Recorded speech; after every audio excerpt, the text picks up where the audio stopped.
Fadel Barro, bonjour. Bonjour, madame. Co-fondateur du mouvement Y en a marre, vous dirigez également le mouvement Jami Gox.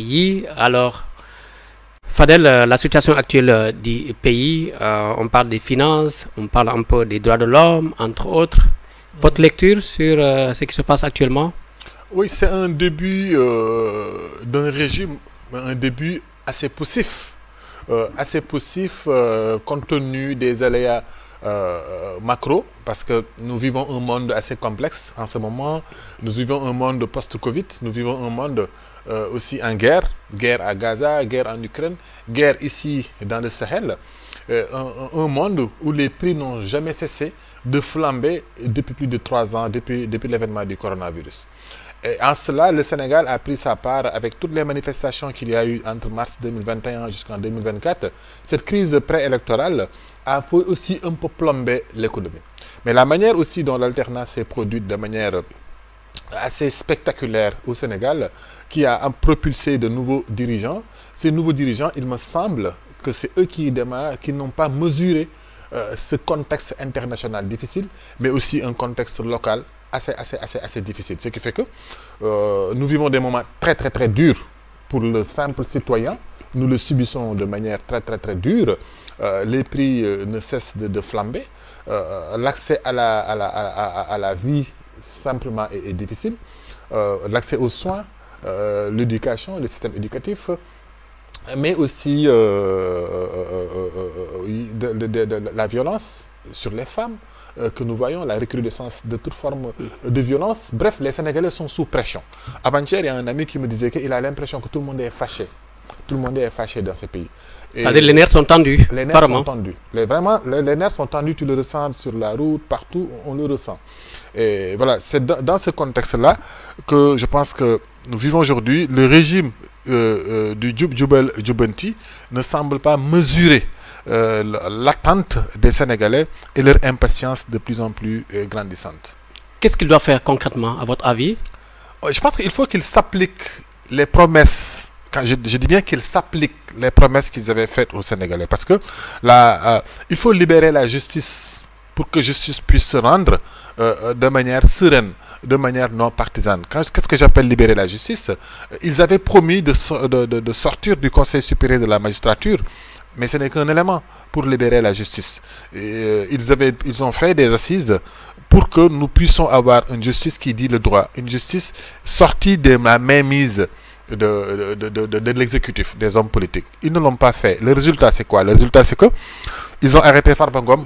Ils veulent arrêter Farba Ngom. Et tu as vu le tollé que ça a fait? On va soulever encore des problèmes ethniques comme Sonko lui-même l'avait fait au moment où Macky Sall voulait l'arrêter. Parce que les Sénégalais et les gens soupçonnent une manipulation des politiciens pour juste casser un opposant. Cette même justice, je le disais tout à l'heure d'ailleurs, on avait cru qu'avec cette alternance-là, on n'aurait plus une justice qui peut casser un homme économique, un opérateur économique. On l'a vu sous Abdoulaye Wade Baratal, avec toute son entreprise Talex Group, que Abdoulaye Wade avait pu casser en utilisant et en instrumentalisant la justice. Aujourd'hui, on a vu qu'il y a un homme d'affaires qui est en tôle. On ne sait pas trop pourquoi. Samuel Sarr, moi je ne suis pas du PDS pour défendre Samuel Sarr, mais tu te dis, pour les crises énergétiques que nous vivons en ce moment, les flambées des prix, si les Sénégalais ont pu mettre en place une centrale, s'ils ont des différends entre eux, ce n'est pas par la prison qu'on le règle. Mais on sent aussi là, même si c'est une plainte privée, une volonté de ceux qui arrivent au pouvoir de mettre en prison qui ils veulent et de libérer quelqu'un. Donc il faut libérer la justice. Ensuite, sur les autres points, ils avaient promis de faire ce qu'on appelle l'appel à candidature. Pour les postes. Pour les postes. Pour moi, c'était un point essentiel de rupture pour permettre à nos États africains et particulièrement sénégalais de pouvoir avoir de la compétence. Des hommes qu'il faut à la place qu'il faut. Des hommes qu'il faut à la place qu'il faut. Parce qu'on ne confie pas un avion à un tailleur. Ce n'est pas parce que le tailleur est un ami que tu vas lui confier les destinées de ton peuple. Toutes les nominations que nous avons eues, au niveau des directions, comme au niveau... Même les postes de PCA sont devenus politisés. En 2024, quand même, c'est inimaginable. Avec toutes les luttes que nous avons eu à faire dans ce pays-là, qu'on en arrive là, non seulement on ne fait pas d'appel à candidature, mais on même interdit à ceux qui sont compétents et qui ne sont pas du parti de pouvoir participer à la construction du pays. C'est désastreux et scandaleux. C'est désastreux et scandaleux parce que il faut libérer nos États du joug des mains politiques, des mains politiciennes. Les États africains vont commencer à être viables et compétitifs le jour où ils mettront la compétence, le mérite au devant, au détriment du larbinisme, au détriment du clientélisme, au détriment du népotisme. Parce qu'aujourd'hui, si vous ne faites pas d'appel à candidature, c'est par le népotisme et le clientélisme que vous gouvernez. Et ces deux ne permettent pas la compétence d'un État. Et pour sortir du gouffre où on est en train de vivre, il nous faut avoir des États de service. Des servants. Et quand on parle de service, on parle de compétence. Mais là, on est encore loin du compte, malheureusement. Ensuite, les questions sociales.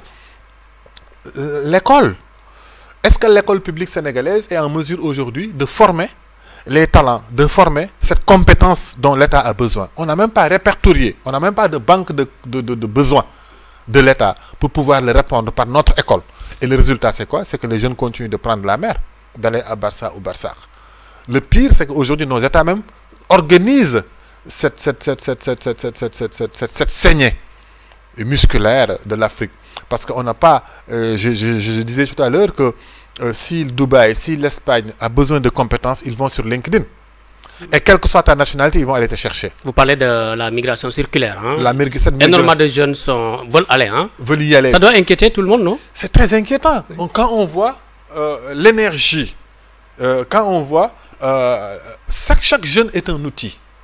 Chaque être humain est une possibilité, est un ensemble de possibilités matérielles et immatérielles pour qu'il peut pousser un pays à aller de l'avant. Mais comme nos États, quand je t'ai parlé de l'école, je dis qu'est-ce qu'on a fait pour que nos jeunes, même s'ils vont en Europe, même s'ils vont à Dubaï, à Qatar aujourd'hui, s'ils vont dans d'autres prairies, on ne n'utilise que leurs muscles. C'est triste, j'ai dit tout à l'heure que ça nous rappelait minerai noir. Quand la sueur de l'Indien est tarie par le soleil, quand la frénésie de l'or drainant la dernière goutte de sang indienne, de façon qu'il ne resta plus un seul Indien dans les plantations, alors on se tourna vers le fleuve musculaire de l'Afrique pour assurer la relève du désespoir, avait dit René Despestre dans les années 50. C'était en 1956 ce poème, ce recueil de poèmes. Aujourd'hui, on se rend compte que ça n'a pas beaucoup changé, ça n'a pas beaucoup bougé. Regarde toute la fuite des jeunes africains et sénégalais par le Nicaragua. Regarde toute cette fuite, cette ruée vers par la mer. Aujourd'hui, aussi ça continue et de manière officielle et c'est nos États qui l'acceptent. En fait, j'ai l'impression que nous exportons l'homme brut. Alors que l'humain, si tu fais bien sa tête, il a une valeur ajoutée. Mais j'ai l'impression que les jeunes africaines, on a besoin que de leurs muscles encore pour aller faire le travail de la machine. Voilà. On en est là et c'est triste. Donc nos États doivent se ressaisir. Parce que le chemin qui nous reste à parcourir, le travail, le sérieux que ça requiert, le travail, la rigueur que cela requiert, on ne l'a pas encore vu comme démarche au niveau du gouvernement issu du Gatsa. Ce n'est pas encore ça. Fadel Barro, journaliste de formation, Fadel Barro, activiste, Fadel Barro, qui a essayé de faire un peu de la politique aussi. Malheureusement, Fadel n'a pas encore été député, il n'a pas été encore maire. Les Sénégalais vous ont-ils compris véritablement? Est-ce qu'ils ont compris vos ambitions, Fadel Barro? En fait, ça, il faut leur demander. En tout cas, j'ai tout donné aux Sénégalais. Et pour l'instant, les Sénégalais ne m'ont rien donné. Je leur ai donné ma jeunesse. Et moi, quand on créait Y'en a marre, on avait 30 ans, 34 ans, à peine. Et puis, nous nous sommes offerts un exemple. Nous avons offert nos vies, notre jeunesse, tout. Nos métiers, parce que moi, j'ai un métier, je suis un cadre dans le métier du journalisme. Et nous avons tout offert à l'engagement. Nous avons déblayé de nouveaux possibles à travers, et non pas qu'au Sénégal, mais un peu partout en Afrique. Donc, je continue de donner. Mais quand j'ai demandé à la mairie de Kaolack pour justement apporter toute mon expérience, ils n'ont pas compris, et c'est normal. C'est normal, des gens comme moi sont souvent mal compris par sa société. Et puis, nul n'est prophète chez soi.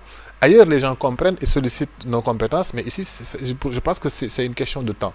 Ensuite, nous avons décidé de ne pas faire de la politique comme le faisait tout le monde. nous avons décidé de faire de la politique autrement. C'est quoi faire de la politique autrement? Nous avons conçu une idéologie, ce que les gens ne faisaient plus. Nous nous sommes inspirés des Cheikh Anta Diop, nous sommes inspirés des humanités africaines, de Cheikh Ahmadou Bamba, de Haj Malik. Nous avons interrogé notre histoire récente et voir qu'est-ce qui est stratégique dans leur vécu, dans le vécu de Bamba, dans le vécu de Malik, dans le vécu de Cheikh Ibrahim Niass, dans le vécu de...